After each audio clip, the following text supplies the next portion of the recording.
Hey guys, welcome. It is Nostalgic Gamer Princess here with Jumpstart 3rd grade. I did it. I think I did it. I mean, don't get me wrong, guys. It might mess up from time to time. I might have a random dialogue box like pop up saying like, oh, your hardware needs to be fixed, because this is a very, this is a Windows 7 that I'm working off of right now, an old laptop that I used to bring with me to school. So yeah, really, from back in the days.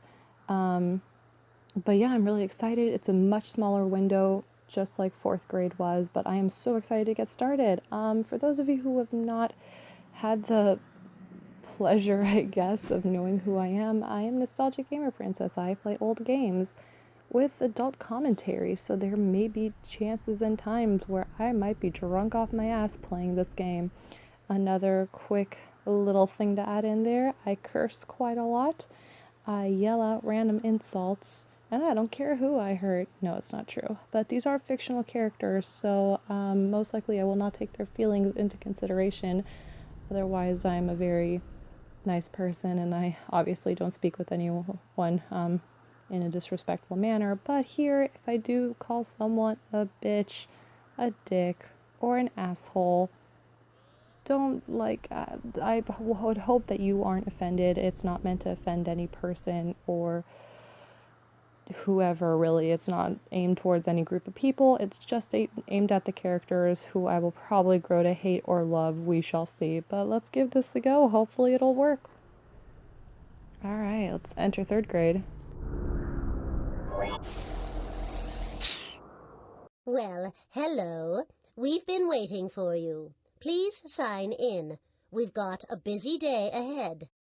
If you're new to this school, please use the keyboard to enter your name. You guys, I'm so excited. I haven't played this game in years, and it wouldn't work on my computer, and now it's all of a sudden kind of sort of working, and hopefully it'll work like throughout the whole thing, but we'll see. Please enter and have a seat. Sit up straight, no slouching in this classroom. Is that gum in your mouth? Sorry, my mistake. Back when I was a kid, I acted like a total ass, or at least in my mind I did, because when she was like, is that gum in your mouth? I would deliberately, like, be chewing gum. I thought it was funny. I don't know why anymore. Let's click on shit. Alright, it's a seesaw. Is it gonna stop, or do I need to click on it? Okay, I was getting tired of it. No, I don't want that anymore. Please stop. I need to click on this thing. I forget what it's called, but it's a test-taking thing. Let's see. Little bunny rabbit. Hell yeah. Eat that carrot. Eat that ice cream. What the fuck is happening here in 3rd grade? Okay, well, let's click this. And Botley should be showing up, who, by the way, is my favorite Jumpstart character. I love Botley. I was kind of in love with him.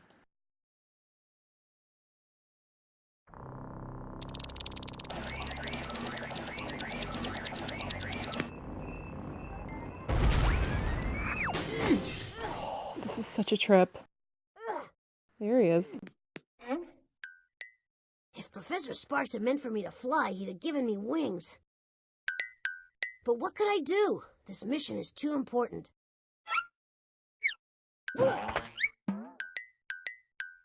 You startled me. I didn't think anyone would be here. Hey, you've got that, the transquizzer. Now be careful with that thing. Don't drop it. The future of the world may depend on that little machine in your hands. That is, if I'm not too late. There's just so little time and so much to do. Listen, I need your help, and if you think you can handle it, you can help me save the world. I am Android XL2, but you can call me Botley. That's what Professor Spark calls me. His daughter Polly calls me... Well, never mind what Polly calls me. Aw. I'm not getting to the point, am I?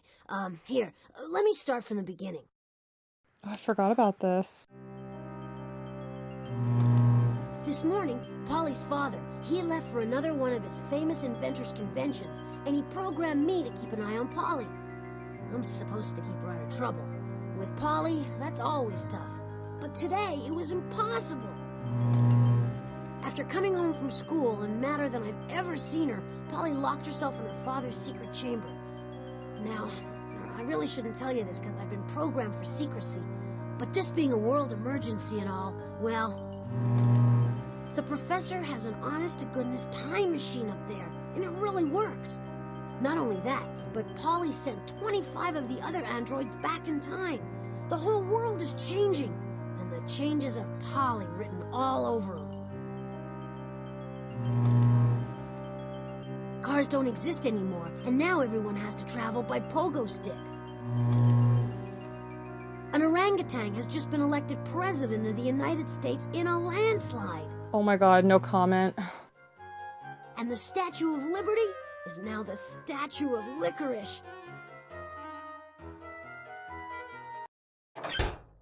It's all happening so quickly. But with your help, I think we can rescue all the androids and maybe stop the world from getting too weird. Just hand me the transquizzer. I think it's got all the information we need to get started. Oh, I'm so excited. It's actually working. It's actually working. Watch, watch this backfires. I hope it doesn't. Cool. Now hang on tight and come with me. I would literally act like I was holding onto him. And move my body along so that I pretend that I was flying on his back. I was a weird ass kid, but I mean I was also an only child and I had to entertain myself somehow. And I guess these were the ways to do it.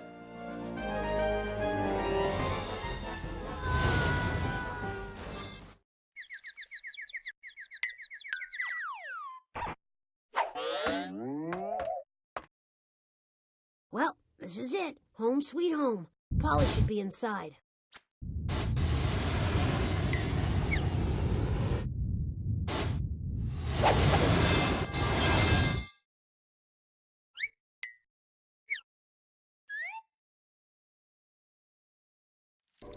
Oh, that was funny, watching that poor dumb robot flying back in time. I couldn't ask for a better way to spend the afternoon. In another day, the world will see the dawning of Polly's planet. Whoops, it seems there's someone at the door. Let's take a little peek. Oh, it's only Botley. He knows I don't like to be disturbed when I'm working. It breaks my concentration. Okay, let's see what he wants. This might be fun. Okay. Oh, Snotley, you're back. I've been looking for you. My name is Botley. I can see you've brought help. And you've got the transquizzer. She knows we need it to save the world. Didn't my father teach you it's rude to tell secrets, Rotley? Well, I suppose he's told you his side of everything. But what does he know? Today, when I was at school, the teacher handed us a surprise quiz. I already knew all the answers, and she knew I knew them. So, just to have some fun, I made up my own answers to that dumb old quiz. But instead of laughing like she was supposed to, she gave me a big fat 0. I felt faint and short of breath. No one's ever given me a 0 before. Well, that's not quite true, Polly. I remember just 2 weeks ago. Be quiet, Plotley. This is my story. Anyway, after getting my first 0 ever, I got the most brilliant idea. Instead of settling for a bad grade, I changed history to match my answers. So you sent 25 of your father's robots back in time to change history? How could you do that, Polly? Please, Spotley, if you're so scared, why don't you just bring him back yourself? You've got my transquizzer. Now all you need are the questions on my history quiz. To make it so easy even you can figure it out, I'll leave the disc with the first part of the test on the first floor. That's 5 questions total. Just plug that disc into the transquizzer. Then figuring out where I sent the robots should be simple. Oh, by the way, you have to get in the house first. And I've changed the locks. Good luck! Oh, that's just great. How are we going to get into the mountain? You see, the professor's lock system only opens when you reproduce the chimes you hear. Ring the doorbell to start the chimes. That will start the unlocking mechanism. Dude, this game was so brilliant. Honestly, again, the games inside are pretty repetitive from what I remember, but there's a large amount of them on 5th grade and 4th grade. And it gives it in random order depending on where the clues are. That, and also it's just brilliant. Like, the whole setup of it is just brilliant. We Like, need to get inside, and fast. all right, There's no calm telling down. what Polly's up to next. All right, calm down. Just listen closely and repeat what you've heard by clicking on the correct door panels.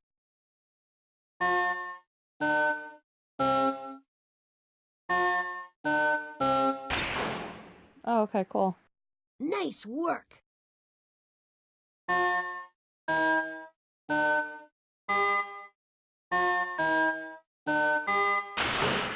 Awesome. You're doing great. Aw, thanks. His words of encouragement mean everything to me. Good job. You opened the lock.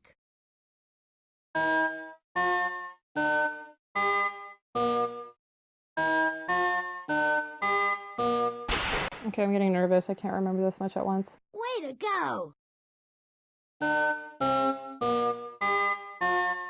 Oh, okay.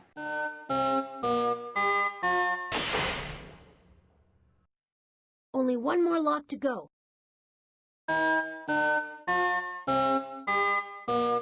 Oh boy. Woo! That's it. You opened the door. Now, be quiet and follow me. First, though, let me put this in a safe place.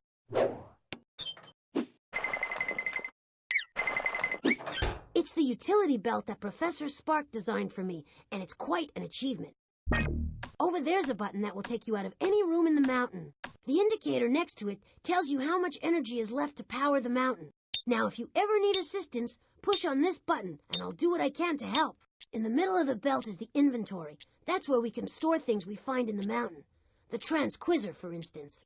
Professor Spark has set up a lot of games inside the mountain for Polly, me, and the other robots. If you click on this button, you can make some of them harder or easier to play. Finally, this score keeps track of how many invention points we earn. By opening the door, you've already earned a few points. Now, our destiny. Oh. This is the professor's home and laboratory.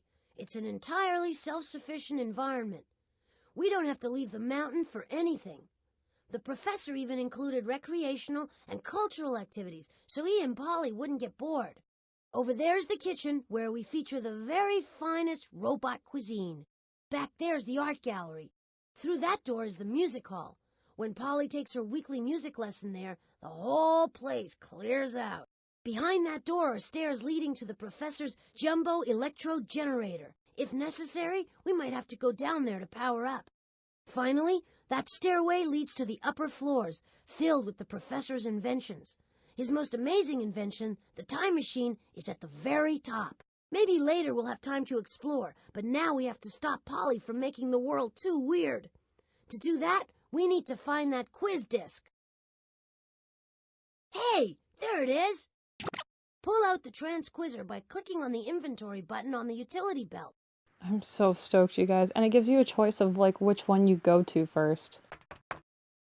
All right, it looks like the disc should be inserted in the slot near the top of the transquizzer. Good morning, Polly. I hope you've studied for the quiz today. You may have a lot of natural ability, but even geniuses need to study. That's Polly's teacher, Ms. Winkle. At that school on the hill, everything's state-of-the-art. All the quizzes are personalized, programmed, and videotaped by the teacher. Pretty cool, huh? Now, today's quiz is all about inventions and discoveries, something you should know plenty about, Polly. But no fair asking your father for help. There are 25 questions total, Polly. 5 on each of the 5 discs I've passed out to you and the rest of the class. That's 5 different levels. So, sit up straight, put on your thinking cap, and select your first question. Okay, what we should do first is select one of the quiz questions.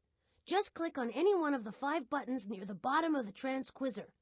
Since we've got to bring all the robots back, the order doesn't really matter. So one thing that's already pissing me off is that there are moments that are, like, being left out. Like, there's this one point where, like, Botley was fiddling around with the transquisor, and he was just like, oh, no. He was just like, wait a minute. Like, when he had the idea to, for us to help him, he was gonna be like, but wait a minute. Nah, well, it's worth a shot. And even just now when she's like, oh, no use asking your father for help. Then he was just like, see, everyone's impressed with the professor. So they leave out some parts. Why was scuba diving invented? When you get sick, the role of a doctor is to figure out what's wrong with you and then Click on the prescribe. yellow start button to hear this question. Okay, fine, scuba. 2/3 of the surface of the Earth we never see. It's covered by water. Drain the oceans and you'd see mountain ranges, canyons, plains, even volcanoes. You can't drain the oceans, but you can become a scuba diver and find out what you're missing. Why was scuba diving invented? Well, Miss Winkle, everybody knows that high diving boards can be really, really high. At such high altitudes, there's not even enough oxygen for breathing. Scuba gear was invented so that people can breathe while swan diving off high diving boards. Oh my god. That's exactly right, Polly. And with all that heavy scuba gear on, high divers make quite a splash when they hit the water. That Polly, ooh, if she gets her way, people will be diving off high diving boards wearing flippers, goggles, and air tanks. We can't let that happen. Click on the inventory button to put away the transquisor. Okay. Well, it just so happens, Sotley, that I realized long ago that you would try to mess up my work, so I covered my tracks by hiding clues all over the mountain. 4 clues total. Well, Polly, okay. It looks like we have no choice but to play by your rules, as unfair as they are. Just tell us what we need to find for this mission. Oh, Dropley, you're such a drip. You won't spoil my fun. I got Flip, the high-diving robot, doing my bidding. If you ever want to see Flip again, you'll have to find these 4 clues first. Water skis, a drinking straw, a camera, and an octopus. Oh, no. Polly's programmed Flip to do backflips for her. We have to find those 4 clues before Flip belly flops. We must succeed or history will do a cosmic somersault. Keep still while I sense around for clues. Hey, we're in luck. I'm sensing a mission clue in the professor's virtual collection. That's in the art gallery. Okay. Oh my god, I love that I'm playing this right now. I'm like beyond stoked.